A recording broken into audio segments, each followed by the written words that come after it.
네, 우리 하나님의 말씀 로마서 8장 1절입니다.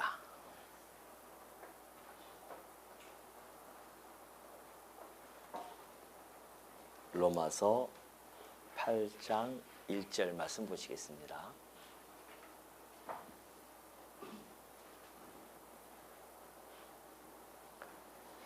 찾으신 줄로 알고 봉독해 드립니다. 그러므로 이제 그리스도 예수 안에 있는 자에게는 결코 정죄함이 없나니 이는 그리스도 예수 안에 있는 생명의 성령의 법이 죄와 사망의 법에서 너를 해방하였습니다.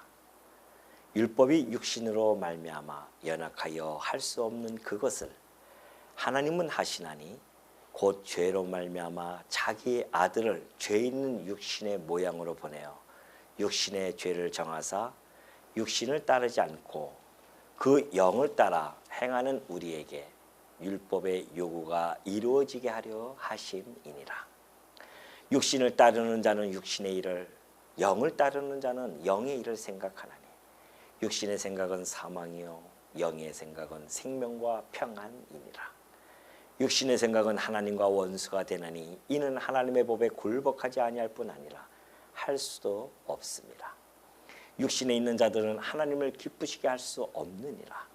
만일 너희 속에 하나님의 영이 거하시면 너희가 육신에 있지 아니하고 영에 있나니 그러므로 그리스도의 영이 없으면 그리스도의 사람이 아니라. 또 그리스도께서 너희 안에 계시면 몸은 죄로 말미암아 죽은 것이나 영은 의로 말미암아 살아있는 것이니라. 예수를 죽은 자 가운데서 살리신 이의 영이 너희 안에 거하시면 그리스도 예수를 죽은 자 가운데서 살리신 이가 너희 안에 거하시는 그의 영으로 말미암아 너희 죽을 몸도 살리시리라. 아멘. 11절까지 봉독해 주셨습니다. 예, 우리는 지난 시간 로마서 7장까지를 통하여서 이신득의 은혜가 절대 필요한 근본 원인 및 또 원리와 그리고 결과에 대해서 살펴본 바가 있습니다. 다시 말해서 인간의 전적 타락과 이에 필연적으로 따르는 하나님의 공의의 심판 그리고 믿음으로 의롭게 되어지는 것, 그 이후의 성화의 과정을 우리가 살펴보았다는 것입니다. 우리 지난 시간에 바울의 그 성화에 대한 부분들을 우리는 충분히 함께 공감이 되어졌을 것입니다. 왜냐하면 이 바울의 고백은 곧 우리들의 고백이 되어질 수 있기 때문에 그렇습니다. 이 성화라고 하는 것은 구원받은 이후에 성도의 변화되는 모습입니다. 그런데 문제는 그것이 그렇게 눈에 드러나게 우리의 변화가 주어지지 않는다는 데 있습니다. 그건 여러분들도 아마 충분히 공감하실 거고요. 이것은 바울도 역시 같이 공감한 그러한 내용입니다. 그래서 바울이 오호라 나는 곤고한 사람이로다. 이 사망의 몸에서 누가 건져내라 라고 하는 그 탄식이 곧 오늘 이 시대의 우리들의 탄식이 될 수 있다는 겁니다. 혹자들은 그럽니다. 성화라고 하는 것은 이 땅에 없을 것 같다. 그래서 성화는 없다라고 그렇게 극단적으로 이야기하는 자들도 있습니다. 그러나 분명히 성경에는 성화에 대한 부분이 우리들에게 잘 나타나 있고요. 그 성화 과정 속에서 비록 우리가 넘어지고 그리고 우리가 힘들어한다 할지라도 그러나 반드시 하나님께서는 우리를 영화의 몸으로 이끌어 가신다고 하는 약속이 주어져 있습니다. 이 성화의 이 고민은 누구나 가지고 있죠. 그런데 이 성화라고 하는 것은 우리의 삶의 목적은 아닙니다. 우리가 살아가면서 우리가 가지고 있는 어떤 목표라고 한다면 부르심의 상을 향하여 가는 것입니다. 그것이 이제 이 구원의 도성에서 걸어가면서 살아가는 삶인데 그 살아가는 삶의 과정을 우리는 성화라고 그렇게 신학적인 용어를 붙여서 사용을 하는 겁니다. 그러나 여러분과 제가 경험해 보았듯이 우리가 그렇게 예수를 믿고 정말 너무너무 천사처럼 거룩하게 살면 좋겠는데 그러지 못한다는 겁니다. 이것이 우리들의 끝없는 고민이죠. 특히나 바울 같은 경우는 사도 아니겠습니까? 그러니까 더 수준 높은 그러한 성화의 모습을 보여주기를 아마 바울 스스로도 생각했을지 몰라요. 그러나 그가 살아본 경험에 의하면은 그렇게 정말 거룩하게 살아가지 못함을 너무나 잘 알고 있었기 때문에 끝없이 자기 안에서 두 자아의 싸움을 그는 똑똑히 느끼고 그리고 7장의 내용을 기록해 줌으로 말미암아 오늘 이 시대에 사는 모든 성도들도 역시 내 안에 있는 두 자아의 싸움 속에서 괴로워함을 우리는 잘 알고 있습니다. 사실 바울이 오호라 나는 공고한 사람이로다. 이 사망의 몸에서 누가 나를 건져내라고 하는 이 깊은 탄식 앞에는 우리도 역시 공감할 뿐만이 아니라 자칫하면은 절망 가운데 좌절 속에 빠질 수도 있었습니다. 근데 놀랍게도 바울은 그 고백 뒤에 탄식 뒤에는 놀라운 대전환의 말씀을 전합니다. 그러므로 우리 주 예수 그리스도로 말미암아 우리가 하나님께 감사하리로다라고 하면서 7장 25절을 마칩니다. 마음으로는 하나님의 법을, 육신으로는 죄의 법을 섬기는 것, 이것은 우리의 실체입니다. 역시 이것은 변하지 않아요. 그러나 우리가 하나님께 감사하는 내용은 바로 8장에 나타나는데요. 이 8장은 이신득이 교리를 다루는 그런 로마서 전체의 핵심 장이라고 할 수가 있습니다. 어떻게 보면 바울은 이 8장을 향해서 7장의 내용을 기록했을지도 모릅니다. 이 7장의 내용을 통하여서 우리가 탄식했을 때에 그러나 바울은 대전환의 장을 마련해 놓고 7장을 기록했을 것입니다. 왜요? 우리 성도들은 결코 좌절하거나 절망에 빠질 자들이 아니기 때문에 그렇습니다. 그래서 이 8장은 정말 환희의 찬가가 나타나는 장입니다. 이걸 우리가 이제 살펴보는데요. 혹 지난 시간까지 여러분들이 좀 암울해 질 수가 있었습니다. 야, 나는 이게 하나님 자녀로서 이렇게 살아가지 못하는데 이러다가 나는 구원받지 못하고 지옥불에 던져지는 것은 아닐까라는 그런 고민이 있을 수 있단 말입니다. 그러나 바울은 결코 그것이 아님을 8장으로부터 시작이 되어집니다. 그렇기 때문에 오늘 이 8장의 내용을 좀 요약해서 우리가 8장을 하나하나 살펴보기 전에 요약해서 여러분에게 설명을 좀 해드리는 것이 아마 여러분들이 8장을 이해하는 데에 많은 유익이 있을 것입니다. 우리가 8장 1절에서 살펴보았듯이 예수 그리스도 안에 있는 자들에게는 그렇게 이야기합니다. 그러니까 크게 이 땅에는 두 유형의 형태의 삶이 존재하는데요. 하나는 예수 그리스도, 곧 예수 그리스도 안에 있는 자들이 있고요. 또 하나는 예수 그리스도 밖에 있는 자들이 있습니다. 바울은 오늘 이 예수 그리스도의 안에 있는 자들의 그 특성과 그리고 그 특혜가 무엇인지를 하나하나 잘 설명해 주고 있습니다. 첫 번째 볼까요? 이것이 바로 더 이상 정죄하지 않는다는 겁니다. 예수 그리스도 안에 있는 자들은 정죄함이 없습니다. 정죄라고 하는 것은 죄를 정하는 거예요. 너 이거 잘못했어. 죄야. 그러면 그 죄의 싹은 사망이란 말입니다. 그러니까 이 정죄는 정죄 하나만 보는 것이 아니라 정죄와 사망은 불가분의 관계이기 때문에 반드시 사망이 따라옵니다. 그러니까 우리가 정죄함을 받지 않는다고 하는 것이 무슨 의미인지를 여러분이 깨달으셔야 돼요. 이것처럼 놀라운 선언이 세상에 어디 있냐 말이죠. 이 땅에 그 누가 내가 죄를 범했는데도 불구하고 정죄하지 아니하는 자가 어디냐 말이죠. 근데 그리스도 안에 있는 자들에게는 정죄함이 없습니다. 그러면 그리스도 밖에 있는 자들은 정죄함이 있다는 이야기입니다. 그러죠? 그리스도 안에 있는 자가 정죄함이 없다고 한다면 그리스도 밖에 있는 자는 정죄를 받아요. 어떠한 죄를 짓든 간에 그는 정죄를 받아서 그 싹스로 사망에 이르게 됩니다. 두 번째가 있어요. 두 번째는 예수 그리스도 안에 있는 자들은 하나님의 상속자입니다. 하나님의 상속자예요. 하나님의 자녀란 뜻입니다. 예수 그리스도 안에 있게 되어지면 하나님의 자녀로서 자녀이면 반드시 상속을 받게 되어 있습니다. 그래서 하나님의 상속자로서 그 특혜를 누릴 수 있다는 것이죠. 그럼 뭘 상속받는가? 하나님의 나라 아니겠습니까? 영원한 기업입니다. 그래서 우리는 그걸 소망하고 살아갑니다. 그래서 세 번째는 소망에 대한 이야기를 해요. 우리는 이 소망, 그리스도 안에 있는 자들은 소망이 있습니다. 그리스도 밖에 있는 자들은 소망이 아니라 그들에게는 사실은 절망뿐이 없죠. 절망뿐이 없습니다.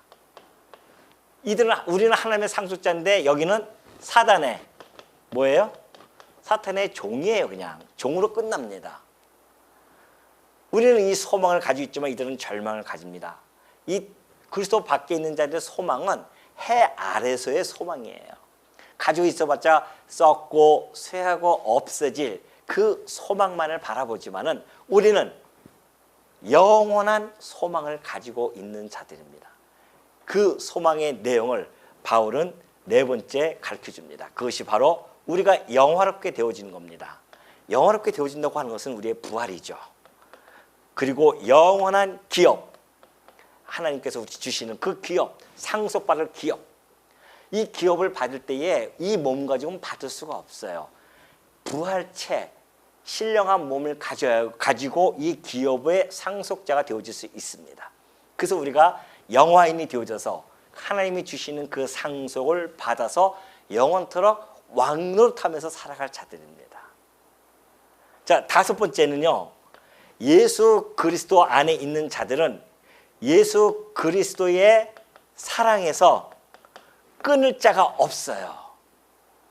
어떠한 환난이 온다 할지라도, 핍박이 온다 할지라도, 기근이 온다 할지라도, 칼이 온다 할지라도 예수 그리스도의 사랑에서 끊을 자는 아무도 없습니다.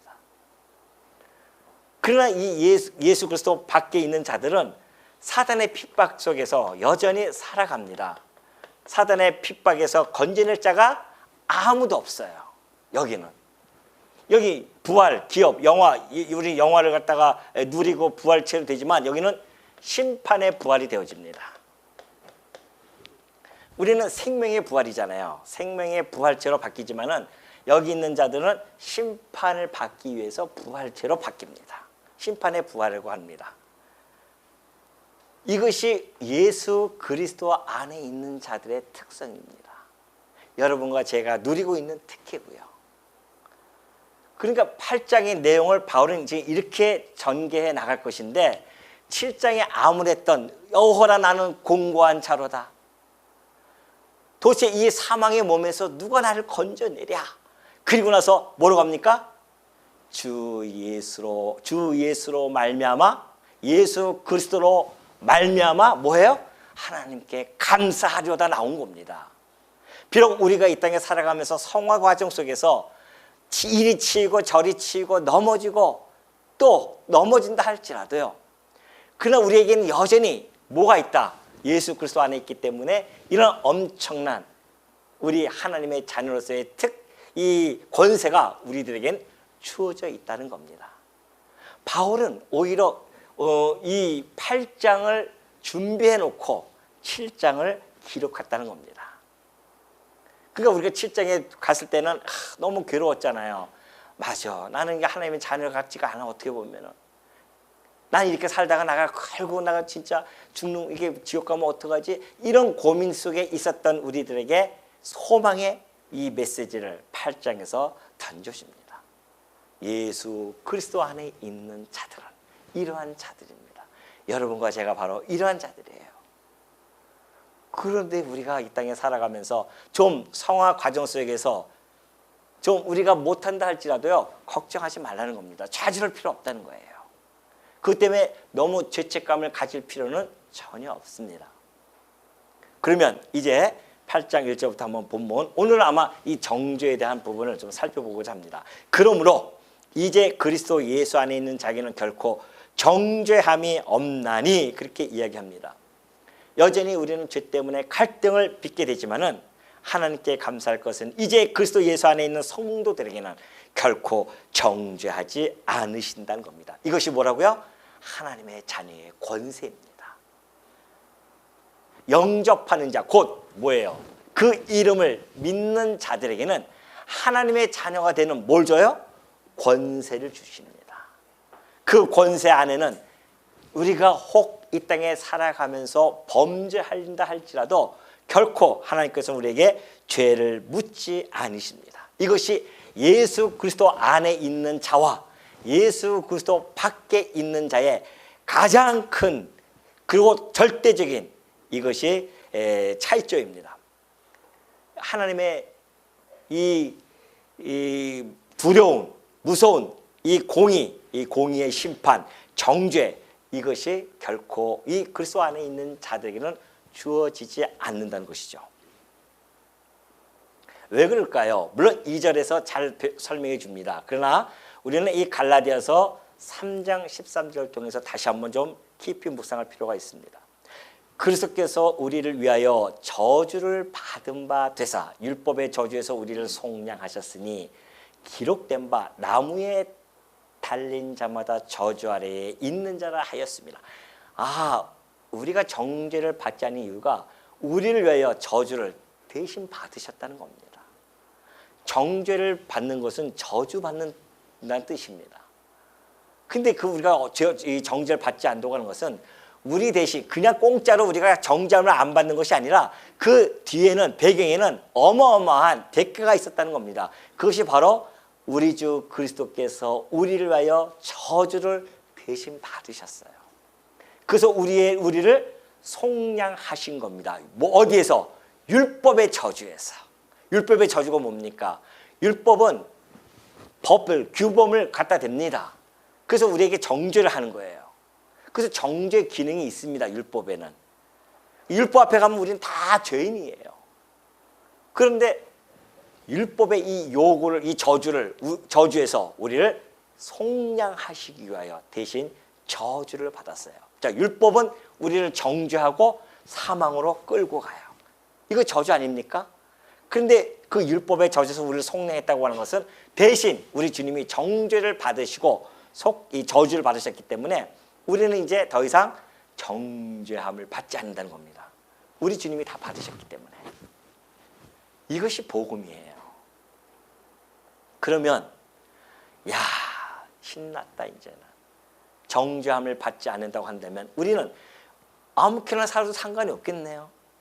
막 죄를 져도 괜찮겠네요. 왜? 정죄함이 없으니까. 혹 그런 생각을 가지고 있는 분이 있다고 한다면 착각하지 마십시오. 그런 생각 자체가 내가 그리스도 안에 있는 자인지를 곰곰이 생각해 봐야 됩니다. 바울이 오라 나는 공고한 사람이로다 해놓고 나서는 이제는 그러면 우리 막 살까요? 그렇게 했습니까? 예수 그리스도로 말미암아 하나님께 감사가 터져 나와야 된단 말이죠. 내가 정죄를 받아야 되는데 우리 주님이 죄를 받으셨으니 하나님 감사합니다. 이것이 정상적인 그리스도 안에 있는 자들이지, 이제는 괜찮다, 정죄함이 없기 때문에 이제는 마음대로 죄짓고 살아도 된다, 이렇게 생각하는 자들은 사단의 생각 아니겠어요? 어떻게 그리스도 안에 있는 자이겠습니까? 우리가 살아가다가 혹 그렇게 하나님 뜻대로 살아가고 싶어 하는데, 마음으로는 하나님의 법을 우리가 지키고 살아가고 싶어 하는데, 내 안에 육신이, 이 법이, 이 죄의 법이 나의 육신으로 자꾸 끌고 간다. 어떡하냐 말이죠. 육신을 가지고 있는 동안에는 우리가 끊임없이 범죄할 수밖에 없는 우리의 이 형편, 그런데도 불구하고 정죄하지 않으신다고요? 거기에 대한 어떻게 감사가 안 나올 수 있습니까? 예수 그리스도로 말미암아 하나님께 감사하나이다 라고 외치지 아니할 수가 있겠냐 말이죠. 그러나 우리가 혹 살아가다 보면은 하나님의 그 크신 은혜를 잊어버릴 때가 있습니다. 그러면서 우리가 곁길로 가요. 곁길로 가면서도 그것이 하나님을 떠난 삶인지를 모르고 살아갈 때가 있어요. 그때 우리 하나님께서는 오래 참으십니다. 또 참고 또 참으셔요. 그러다가 이 너무 곁길로 가면 하나님께서는 정죄하시는 것이 아니라 징계를 해 가십니다. 왜요? 다시 깨닫고 돌아오게 하시려고. 이것이 아버지의 사랑이에요. 자식을 사랑하는 사람이 자식이 잘못했다고 죽여버려요? 그렇지 않는다 말입니다. 진정한 아버지의 사랑은 혹 자식이 잘못하면 다 이루고 정 안 되면 사랑의 매를 대서라도 다시 돌아오게 하려는 것, 이것이 아버지의 사랑입니다. 고린도전서 11장 32절에 보니까 그래요. 우리가 판단을 받는 것은 주께 징계를 받는 것이니 이는 우리로 세상과 함께 정죄함을 받지 않게 하려 하십니다. 만약에 우리가 이 죄를 범하면서 끝까지 살아가는데 하나님이 가만히 놔두시면 그는 사생자나 마찬가지입니다. 아버지가 없는 자랑 마찬가지예요. 근데 우리 아버지는 절대 그렇게 하지 않습니다. 우리에게 징계를 통해서 정죄함을 받지 않게 하기 위해서 너무 나가서 끝나지 않도록 다시 한번 징계해 주시고 깨닫고 돌아오게 하시는 하나님의 이 섭리가 이 안에 담겨져 있죠. 예수 그리스도 안에서 정죄함이 없다고 하는 것은 일찍이 구약시대 때에 도피성을 통하여 우리들에게 예표적으로 보여준 바가 있습니다. 하나님께서 출애굽한 이스라엘 백성들을 시내산에서 율법을 주실 때에 너희들이 그 땅 가나안 땅에 들어가면 6군데 정해서 내가 정해줄 테니까 그곳에 도피성을 세우라고 합니다. 그리고 혹시 죄를 범해서 피해자의 유가족들이 자기를 죽이러 오면은 빨리 도망을 가라고 합니다. 어디요? 도피성으로요. 도피성에 있는 한 그 피해자 가족들이 그를 잡아 죽일 수가 없습니다. 그 누구도 그를 죄를 정할 수가 없어요. 정죄할 수가 없어요. 그 도피성에 있어야 돼요. 근데 도피성에서 나오면 죽임을 당해도 상관이 없습니다. 근데 그 사람은 어떻게 하겠습니까? 도피성에 나오면 안 돼요. 이것이 오늘날 예수 그리스도를 통하여 우리에게 주시는 예표적인 말씀이었단 말입니다. 그리스도 안에 있어야지. 그리스도 밖으로 나가면 율법이 그냥 삼켜버립니다. 우리를 막 정죄해버려요. 근데 우리 율법의 요구를 우리 주님이 다 이루어주셨기 때문에 우리는 더 이상 정죄함이 없다는 사실 여러분이 꼭 마음속에 깨달으시고요. 주 안에서 살다가 혹시 힘들어 엎어지다 할지라도 좌절하지 마시고요. 이 소망을 가지시고 우리는 오늘도 한 걸음 한 걸음 성화의 길을 걸어갈 수 있다는 것을 꼭 마음속에 명심해 주시기 바랍니다. 그래서 살아가다 좀 안 되면 회개하시면 됩니다. 우리의 신랑이신 그리스도는 얼마나 우리를 사랑하시는지 그 신부의 연약함을 너무나 잘 알고 계셔요. 그래서 70번씩 7번이라도 용서해 주라고, 당신이 그 사랑하는 신부를 위해서요 70번씩 7번씩이라도 용서해 주는 그 신랑, 이것이 우리의 참 신랑입니다. 세상에서의 신랑이 어디 그렇습니까? 뭐 하나 잘못하면 큰 소리 치고 꽃들이 잡았다고 막 그러지만은 우리의 신랑은 안 그래요. 우리가 혹 잘못해서 회개하면은 또 용서해 주고 또 용서해 주시고 끝없이 용서해 주시는 분, 이것이 우리의 참 신랑이라는 사실입니다. 그래서 회개라고 하는 것은 하나님의 징계를 더디게 만든다고 하는 것을 꼭 마음속에 간직하시기 바랍니다. 자, 2절에 보면 그래요. 이는 답이 나와요. 결코 정죄하지 않는데 이는 그리스도 예수 안에 있는 생명의 성령의 법이 죄와 사망의 법에서 너를 해방하였음이라 그래요. 자, 예수 그리스도 안에 있는 생명의 성령의 법입니다. 그것은 왜냐하면 정죄하지 않는 이유는 그리스도 예수 안에 있는 구원의 원리가 있어요. 그 구원의 원리는 생명으로 이끄시는 성령께서요 죄의 싹슨 사망이라고 하는 이 법에서 우리를 해방시켜 주십니다. 죄와 사망이라고 하는 것은 어마어마한 무시한 겁니다. 어마무시한 거예요.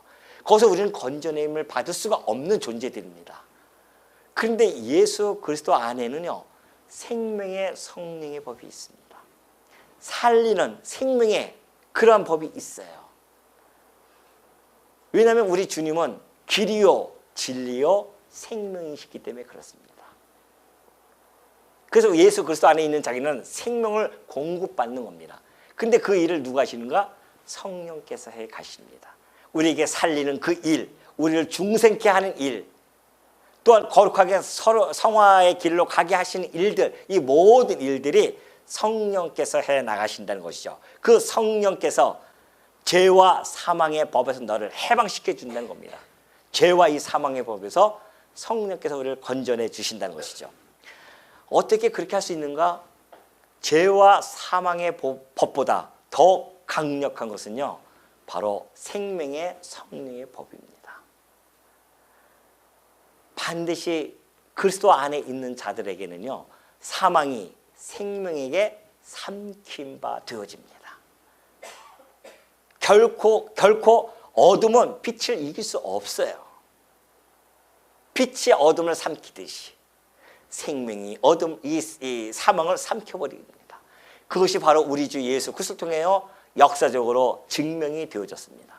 예수님은 3일 동안 죽으셨습니다. 사망 안에 갇혀져 있었어요. 근데 3일 만에 부활을 하십니다. 생명의 부활을 하셨어요. 사망의 권세를 깨트려 버리십니다. 주 안에 있는 그 생명의 힘이 얼마나 강력한지 사망의 권세가 그 생명을 누를 수가 없다니까요. 여러분 가끔 이렇게 세멘트 같은 데 보면은 그 싹시 이렇게 세멘트를 뚫고 나오는 거 여러분 보셨죠? 그 생명, 아니 그 식물의 생명의 힘도 그리할지언데 생명의 근원이신 예수 그리스도에 접붙임 바 되진 우리 성도들이 그 사망에서 어찌 우리가 일어나지 않을 수 있겠냐 말이죠. 이것이 바로 2절의 말씀입니다.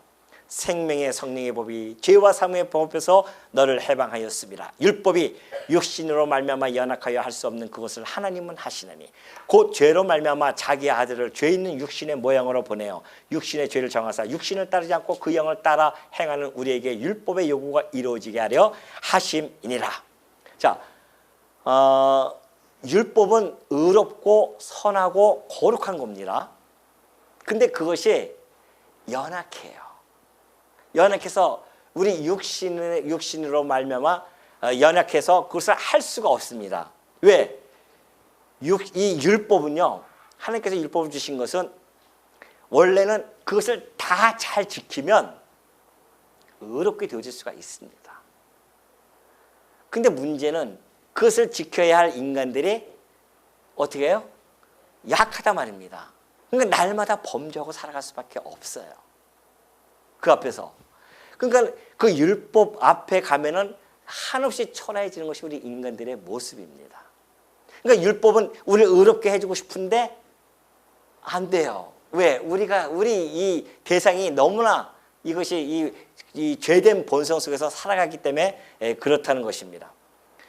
그렇기 때문에 율법으로는 우리를 의롭다 칭할 수도 없고 또 거룩하게 변화시킬 수도 사실은 없어요. 그래서 율법은 도저히 할 수 없습니다. 그런데 율법의 연약함은 히브리서 10장에서 너무나 잘 밝혀주고 있습니다. 히브리서 10장 1절 볼까요? 율법은 장차 올 좋은 일의 그림자일 뿐이요 참 형상이 아니므로 해마다 늘 드리는 같은 제사로는 나아오는 자들을 언제나 온전하게 할 수 없느니라 그래요. 자, 율법이 장차 올 좋은 일의 그림자예요. 좋은 일을 바라보고 있지만은 그림자일 뿐입니다.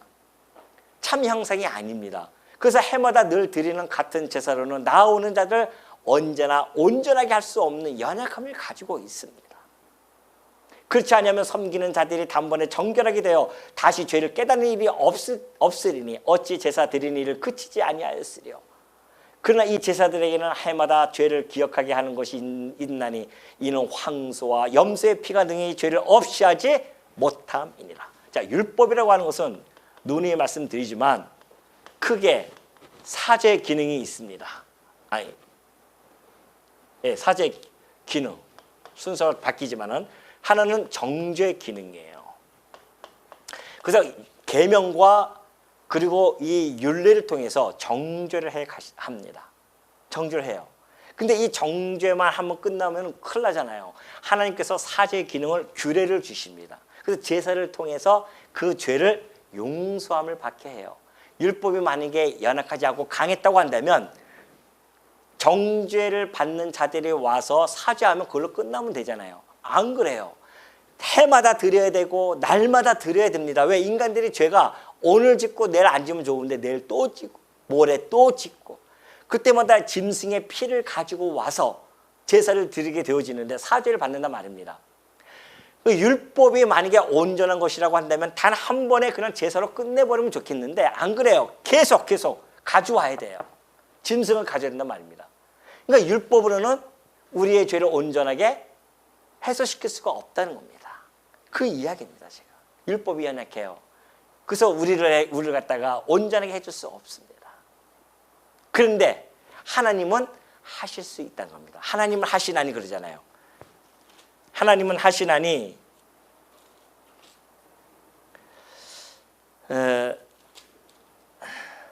그것을 하나님은 하시나니 곧 죄로 말미암아 자기 아들을 죄 있는 육신의 모양으로 보내어 육신의 죄를 청하십니다.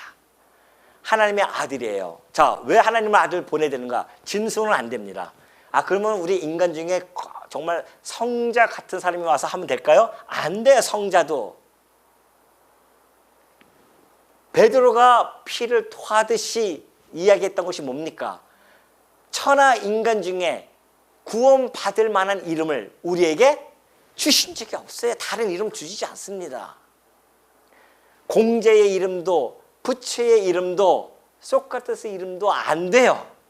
구원 이름, 그것은 구원받을 이름이 아니에요. 오로지 구원자이신 우리 예수 그리스도 그 이름만 가지고 오시는 분만이 우리를 구원해 줄 수 있어요. 그런데 그 자격 요건은 죄로 죄 가운데 잉태되어지고 죄 가운데 출생되어지면 안 된단 말입니다. 그래서 하나님의 아들뿐이 이를 행할 수밖에 없습니다. 그래서 하나님께서 이것을 하시기 위해서 영원토록 이 사죄를 해주고 더 이상 정죄하지 않기 위해서 당신의 아들, 죄 없으신 당신을 육신의 모양을, 형체를 띠고 이 땅에 오게 하셨단 말입니다. 그래서 성령으로 잉태가 되어야 됩니다. 마리아와 요셉이 결혼해서 인간의 씨로 잉태가 되어지면 그것도 역시 안 된단 말이죠. 많은 사람들이 이 원리를 모르니까 어떻게 동정녀가 아기를 낳을 수 있느냐 그렇게 따지는데 동정녀의 몸에 있고 이 땅에 오시지 않냐면은 구원자로서의 자격 요건이 주어지지 않는단 말입니다. 아니 하나님이 하시는데 뭘 못하시겠습니까? 그래서 하나님께서 당신의 아들을 죄 없으신 분을 이 죄 있는 육신의 몸을 입고 이 땅에 오게 하셔서 우리에게 뭐예요? 정죄 받은 자들에게 사죄하기 위해서는 짐승에게 자기의 죄를 다 전가시키듯이 모든 인류의 죄를 예수 그리스도에게 다 아들에게 전가시킵니다. 이것이 바로 예수님 오시기 전 700여 년 전에 이사야 선지를 통하여 예언하는 내용입니다. 그는 실로 우리의 질고를 지고 우리의 슬픔을 당하였거늘 우리는 생각하기를 그는 징벌을 받아 하나님께 맞으며 고난을 당한다 하였노라. 그가 찔림은 우리의 허물 때문이요 그가 상함은 우리의 죄악 때문이라. 그가 징계를 받음으로 우리는 평화를 누리고 그가 채찍에 맞음으로 우리는 나음을 받았도다. 그가 십자가에 죽으심으로 이 모든 걸 우리가 다 누리게 되어졌다 그 얘기입니다. 우리는 다 양 같아서 그를 행하여 각기 제 길로 갔거늘 여호와께서는 우리 모두의 죄악을 당신의 아들에게 담당시키셨다. 바로 이 말씀이에요. 8장의 3절의 말씀이에요. 곧 죄로 말미암아 자기 아들을 죄 있는 육신의 모양으로 보내어 육신의 죄를 정하셔서 그래서 대속 제물로 이 땅에 오시게 하신 겁니다. 그래서 이 대속 육신을 따르지 않고 영을 따라 행하는 우리에게 율법의 요구가 이루어지게 하려 하십니다. 이걸 다 요구를 다 이루어줬습니다.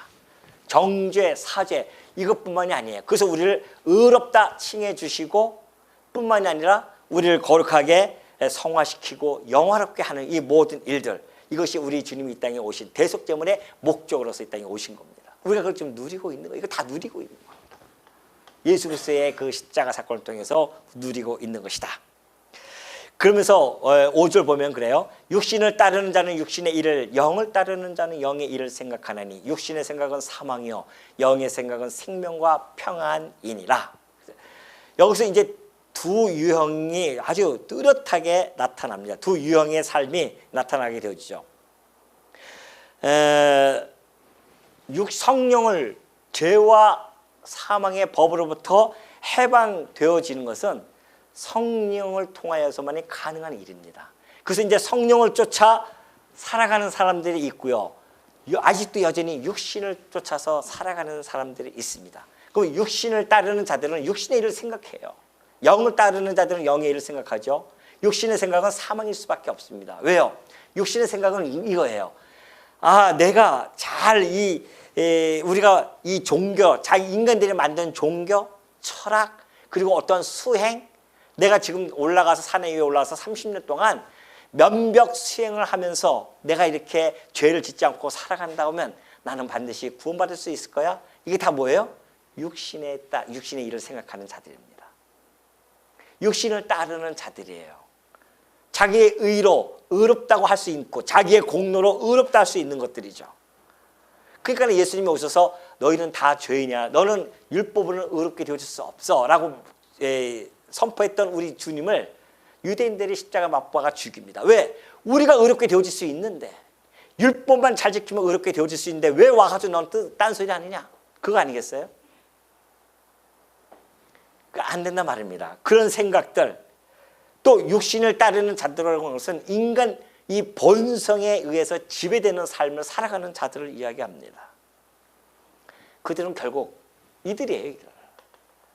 이들 이 사단의 종으로서 절망 가운데 날마다 오직 육신의 것만 바라보면서 이 보이는 썩고 쇠하고 없어질 것만 바라보고 이것이 인생의 전부인 줄 알고 거기에 목매어서 살아가다가 죽는 자들입니다. 결국은 뭐예요? 사망이에요. 사망. 절망, 사망이에요. 그러나 영을 따라 살아가는 자, 영의 일을, 영을 따르는 자는 성령을 이야기합니다. 성령을 따르는 자는 성령의 일을 생각하게 되어져 있어요. 그래서 영의 생각은 생명과 평안입니다. 여기는 생명과 평안.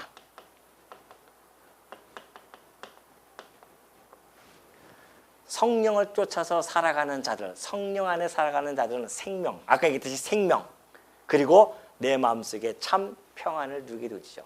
정죄함을 안 받는데 죄책감이 우리가 그래도 사라질 수 있잖아요. 내가 이 죄 때문에 지옥에 가지는 않겠구나. 이 죄를 갖다가 내가 회개할 때마다 하나님이 용서해 주겠지. 그 마음 먹고 우리가 살아가는 거 아니겠습니까? 그러니까 우리가 평안함 속에서 살아갈 수 있어요. 이 평안은 세상이 주는 평안과 같지 않습니다. 세상이 주는 평안은 환경과 내 처지에 따라서 평안이 주어지지만 오늘 이 성령을 쫓아 살아가는 성도들에게 있어서의 평안은 환경과 처지와 아무 상관없어요. 이것은 영원 불변한 평안입니다. 그래서 예수님께서 내가 주는 평안은 세상에 주는 평안과 같지 않다는 겁니다.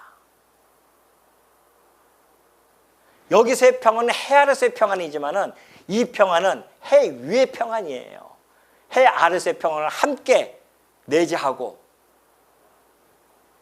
그러니 우리가 이 생명과 평안을 얻을 수 있는 이 영의 생각을 가지고 있다고 하는 것이 얼마나 행복함을 잘 보여주고 있죠. 그 육신을 따르는 자들은 육신의 생각을 하게 되어지는데 당연합니다. 그 육신의 일은 현저하다고 분명히 얘기하고 있어요. 갈라디아서 보여주듯이 육체의 일은 분명해요.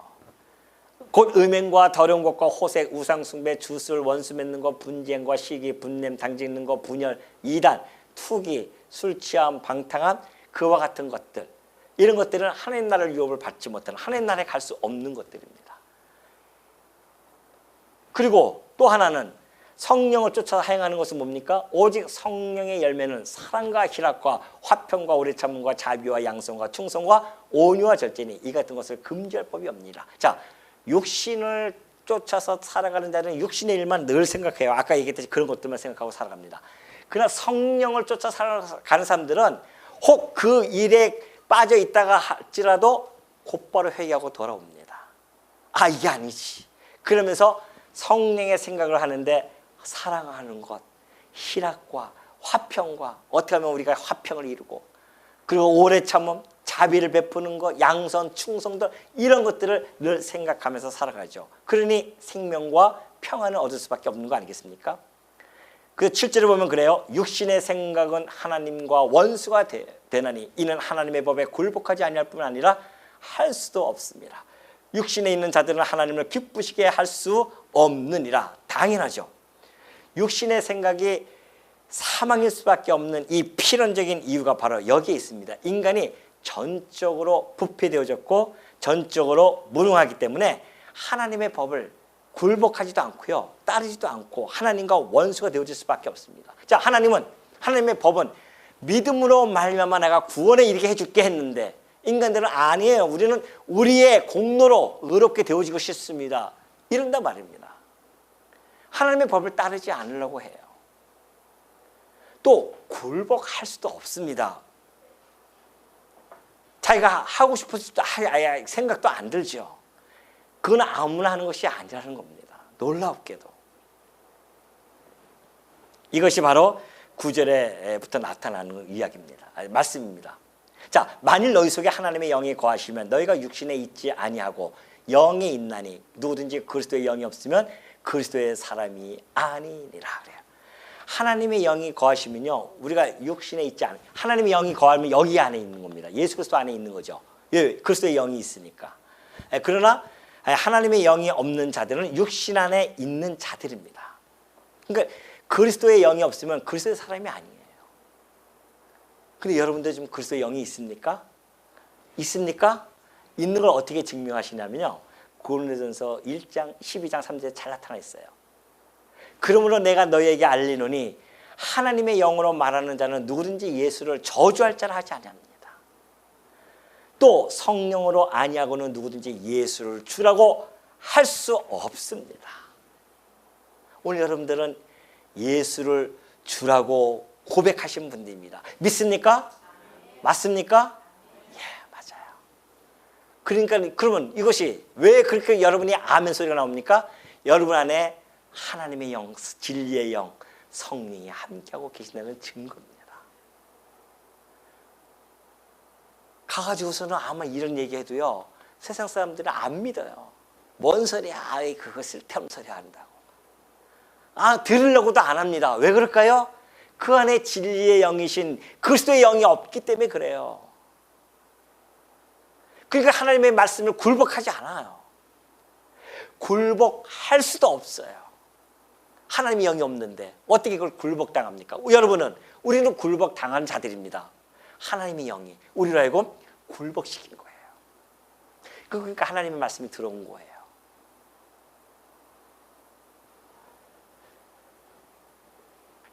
그러니 이 진정한 신자는 그리스도의 영이 함께하는 자임을 너무나 잘 밝혀주고 있습니다.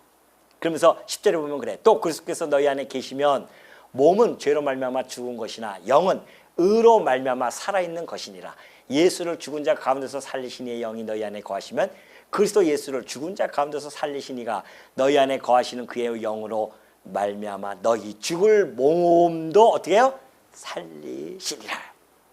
자, 그리스도 안에 있는 자들, 죄로 말미암아 우리는 죽습니다. 우리 성도라 할지라도 어차피 우리는 죄의 싹은 사망이었기 때문에 우리는 육신의 몸은 죽을 수밖에 없어요. 그 과정을 겪을 수밖에 없습니다. 왜? 죄의 싹은 사망이라고 하는 것은 하나님의 법칙이었었어요. 너 죄지면 죽어 했기 때문에 아담 이후로 태어나는 모든 인간의 육신은 다 죽을 수밖에 없습니다. 우리도 마지막 통과 의례가 지금 남아 있어요. 그러나 우리의 영은 살아났습니다. 언제? 예수 그리스도를 우리가 믿을 때에 우리의 영은 살아났어요.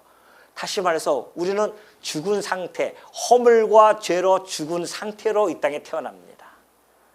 다 죽어버렸던 자들이에요. 근데 영이 살아납니다. 이것이 1차 부활이에요. 성도에게는 1차 부활이 이미 이루어졌습니다. 우리의 영이, 죽었던 영이 살아났으니까. 그리고 11절에 보면은 그런데 예수를 죽은 자 가운데서 그걸로 끝나는 것이 아닙니다. 예수를 죽은 자 가운데서 살리신 영, 그게 누굽니까? 성령께서 너희 안에 거하시면, 우리 안에 거하시죠? 그리스도 예수를 죽은 자 가운데서 살리신 이, 곧 누굽니까? 하나님이십니다. 그 하나님이 너희 안에 거하시는 그의 영, 곧 하나님의 영이시죠? 그 영으로 말미암아 너희 죽을 몸도 살릴 거라는 겁니다. 부활, 2차 부활, 우리의 몸이 살아납니다. 예수님이 죽으셨을 때 성령께서 예수 그리스도를 살리셨습니다. 그러면 그리스도의 영이 그를 살렸다고 한다면, 하나님의 영이 살렸다고 한다면 우리도 역시 하나님의 영이 거하시니까 살아날 것은 당연한 거 아니겠어요? 이걸 우리가 소망하고 살아가는 거 아니겠습니까? 우리는 부활한다, 반드시. 그러니까 우리가 이 땅에 살아가면서 죽음에 대한 두려움이 없어지는 겁니다. 사망에 대한 두려움이 없어질 수 있는 이유는 이 죽음이 우리 인생의 끝이 아니고, 이 죽음이 우리를 지옥에 불러 던져지는 죽음이 아니라 영원한 이 부활, 그리스도와 함께 살 수 있는 그 신령한 몸, 영화인의 몸, 영원한 기업을 얻을 수 있는 그 몸으로 바뀌는 그 관문이기 때문에 우리는 오히려 죽음이 기쁨으로 다가오는 것이죠. 즐거움으로 다가와요. 믿습니까? 죽음 두려워하지 마십시오. 아우, 하마터면 죽을 뻔했네, 이런 소리 하지 말자고요. 죽으면 죽으리라. 우리에게는 뭐가 있으니까? 부활이 있으니까.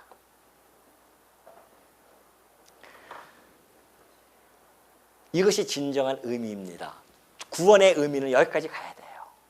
우리는 지금 1차 부활 속에 있지만 2차 부활이 우리에게 주어졌을 때 우리는 진정한 구원을 이루어서 하나님의 백성으로서 이것을, 이 하나님의 상속자로서 이 영원한 기업을 상속받고 살아갈 자들, 그래서 사망의 권세를 깨뜨리신 우리 그리스도를 믿고 살아가는 자들은 이 땅에 비록 성화 가정 속에서 우리가 넘어지고 쩍어지고 그렇게 힘들어한다 할지라도 절대 절망하거나 실망하지 마시고요.